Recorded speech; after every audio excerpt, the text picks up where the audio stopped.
Welcome. Today we're reading the chapter SPERITS of the novel Adventures of Huckleberry Finn. Now, sit tight and let's get into it.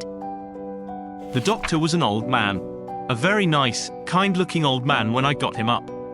I told him me and my brother was over on Spanish Island hunting yesterday afternoon, and camped on a piece of a raft we found, and about midnight he must, kicked his gun in his dreams, for it went off and shot him in the leg, and we wanted him to go over there and fix it and not say nothing about it, nor let anybody know, because we wanted to come home this evening and surprise the folks. "Who is your folks?" he says. "The Phelpses, down yonder." "Oh," he says. And after a minute, he says, "How'd you say he got shot?" "He had a dream," I says, "and it shot him." "Singular dream," he says. So he lit up his lantern and got his saddlebags and we started. But when he see the canoe he didn't like the look of her, said she was big enough for one, but didn't look pretty safe for two. I says, "Oh, you needn't be afeared, sir, she carried the three of us easy enough." "What three?" "Why, me and Sid, and then the guns." "That's what I mean." "Oh," he says. But he put his foot on the gunwale and rocked her, and shook his head, and said he reckoned he'd look around for a bigger one. But they was all locked and chained. So he took my canoe, and said for me to wait till he come back, or I could hunt around further, or maybe I better go down home and get them ready for the surprise if I wanted to. But I said I didn't. So I told him just how to find the raft, and then he started. I struck an idea pretty soon. I says to myself, "Spossen, he can't fix that leg just in 3 shakes of a sheep's tail, as the saying is. Spossen, it takes him 3 or 4 days. What are we going to do? Lay around there till he lets the cat out of the bag?" "No, sir, I know what I'll do. I'll wait, and when he comes back, if he says he's got to go any more, we'll get down there, too, if I swim. And we'll take and tie him, and keep him, and shove out down the river. And when Tom's done with him, we'll give him what it's worth, or all we got, and then let him get ashore." So then I crept into a lumber pile to get some sleep. And next time I waked up, the sun was away up over my head. I shot out and went for the doctor's house, but they told me he'd gone away in the night some time or other, and wa'n't back yet. Well, thinks I, that looks powerful bad for Tom, and I'll dig out for the island right off. So away I shoved, and turned the corner, and nearly rammed my head into Uncle Silas's stomach. He says, "Why, Tom, where you been all this time, you rascal?" "I hain't been nowheres," I says, "only just hunting for the runaway nigger, me and Sid." "Why, wherever did you go?" he says. "Your aunt's been mighty uneasy." "She needn't," I says, "because we was all right. We followed the men and the dogs, but they outrun us, and we lost them. But we thought we heard them on the water, so we got a canoe and took out after them and crossed over, but couldn't find nothing of them. So we cruised along up shore till we got kind of tired and beat out. And tied up the canoe and went to sleep, and never waked up till about an hour ago.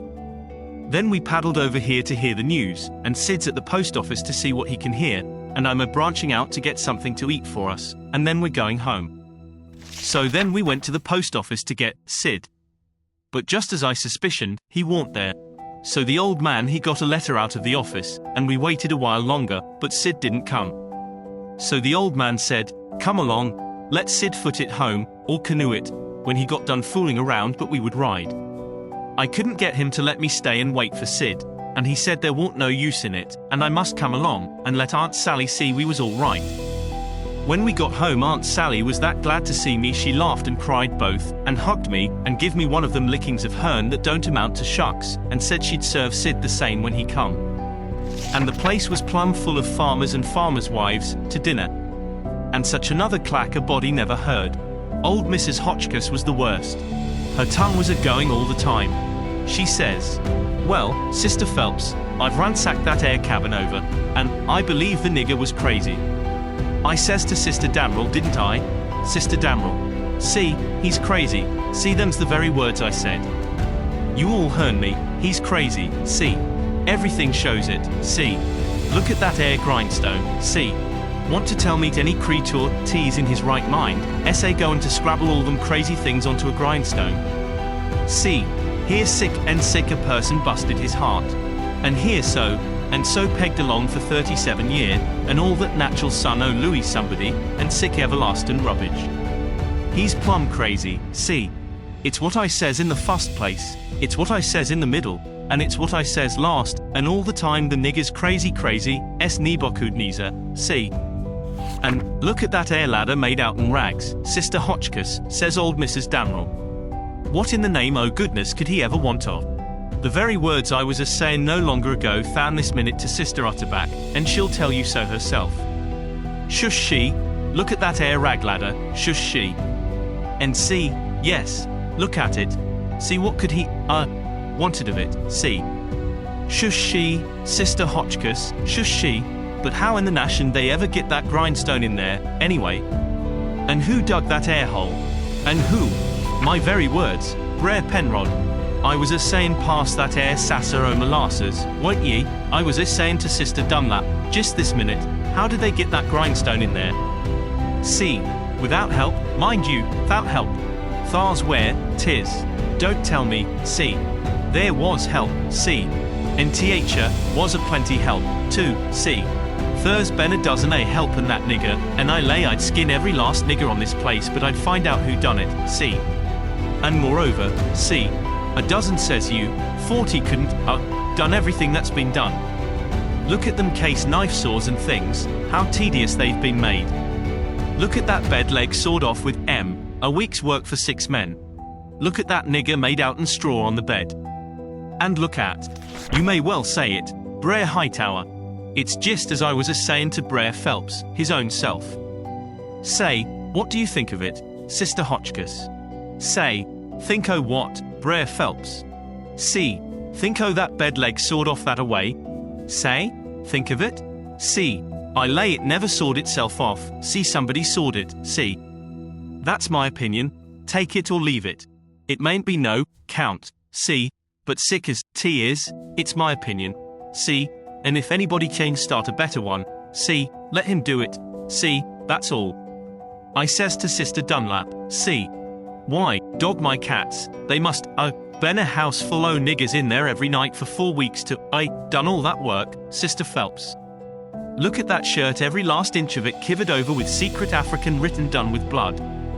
Must been a raft at it right along, all the time, most. Why, I'd give $2 to have it read to me. And as for the niggers that wrote it, I'd take, and lash, till. People to help him, Brother Marples.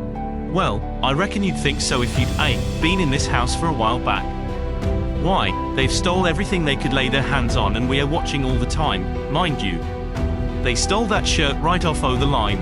And as for that sheet they made the rag ladder out of, t'cher, ain't no telling how many times they didn't steal that. And flour, and candles, and candlesticks, and spoons, and the old warming pan, and most 1,000 things that I disremember now, and my new calico dress. And me and Silas and my Sid and Tom on the constant watch day and night, as I was a-telling you, and not a one of us could catch hide nor hair nor sight nor sound of them. And here at the last minute, lo and behold you, they slides right in under our noses and fools us, and not only fools us but the Injun Territory robbers too, and actually gets away with that nigger safe and sound, and that with 16 men and 22 dogs right on the very heels at that very time. I tell you, it just bangs anything I ever heard of. Why, SPERITS couldn't done better and been no smarter. And I reckon they must been SPERITS because, you know our dogs, and t'cher, ain't no better. Well, them dogs never even got on the track of once. You explain that to me if you can, any of you.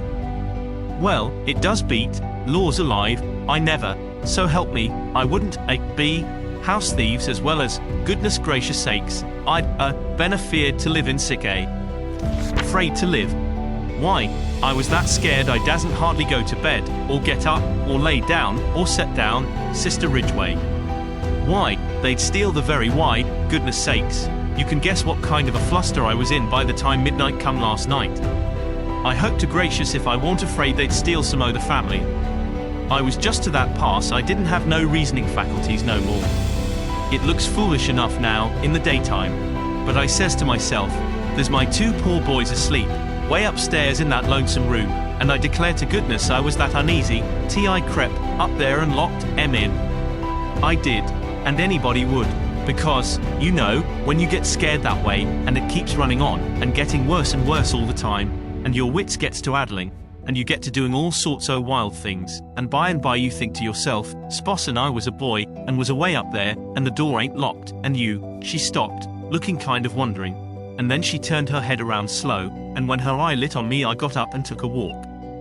Says I to myself, I can explain better how we come to not be in that room this morning if I go out to one side and study over it a little. So I done it, but I dasn't go fur, or she'd, sent for me. And when it was late in the day the people all went, and then I come in and told her the noise and shooting waked up me and Sid, and the door was locked, and we wanted to see the fun, so we went down the lightning rod, and both of us got hurt a little, and we didn't never want to try that no more. And then I went on and told her all what I told Uncle Silas before. And then she said she'd forgive us, and maybe it was all right enough anyway, and about what a body might expect of boys, for all boys was a pretty harum-scarum lot as far as she could see. And so, as long as no harm hadn't come of it, she judged she better put in her time being grateful we was alive and well and she had us still, stead of fretting over what was past and done. So then she kissed me, and patted me on the head, and dropped into a kind of a brown study. And pretty soon jumps up, and says, Why, lawsa mercy, it's most night, and Sid not come yet. What has become of that boy? I see my chance. So I skips up and says, I'll run right up to town and get him, I says. No you won't, she says. You'll stay right where you are. One's enough to be lost at a time. If he ain't here to supper, your uncle, LL go. Well, he warn't there to supper. So right after supper uncle went. He come back about 10 a little bit uneasy. Hadn't run across Tom's track. Aunt Sally was a good deal uneasy. But Uncle Silas he said there wa'n't no occasion to be boys will be boys, he said, and you'll see this one turn up in the morning all sound and right. So she had to be satisfied. But she said she'd set up for him a while anyway, and keep a light burning so he could see it. And then when I went up to bed she come up with me and fetched her candle, and tucked me in, and mothered me so good I felt mean, and like I couldn't look her in the face. And she sat down on the bed and talked with me a long time, and said what a splendid boy Sid was, and didn't seem to want to ever stop talking about him. And kept asking me every now and then if I reckoned he could, got lost, or hurt, or maybe drowned, and might be laying at this minute somewhere suffering or dead, and she not by him to help him, and so the tears would drip down silent, and I would tell her that Sid was all right, and would be home in the morning, sure. And she would squeeze my hand, or maybe kiss me, and tell me to say it again, and keep on saying it, because it done her good, and she was in so much trouble. And when she was going away she looked down in my eyes so steady and gentle, and says, The door ain't going to be locked, Tom, and there's the window and the rod. But you'll be good, won't you? And you won't go? For my sake. Laws knows I wanted to go bad enough to see about Tom, and was all intending to go. But after that I wouldn't, went, not for kingdoms. But she was on my mind and Tom was on my mind, so I slept very restless. And twice I went down the rod away in the night, and slipped around front, and see her sitting there by her candle in the window with her eyes towards the road and the tears in them. And I wished I could do something for her, but I couldn't, only to swear that I wouldn't never do nothing to grieve her any more. And the third time I waked up at dawn, and slid down, and she was there yet, and her candle was most out, and her old grey head was resting on her hand, and she was asleep. Did you enjoy today's chapter of Adventures of Huckleberry Finn? Why not subscribe and ring the bell?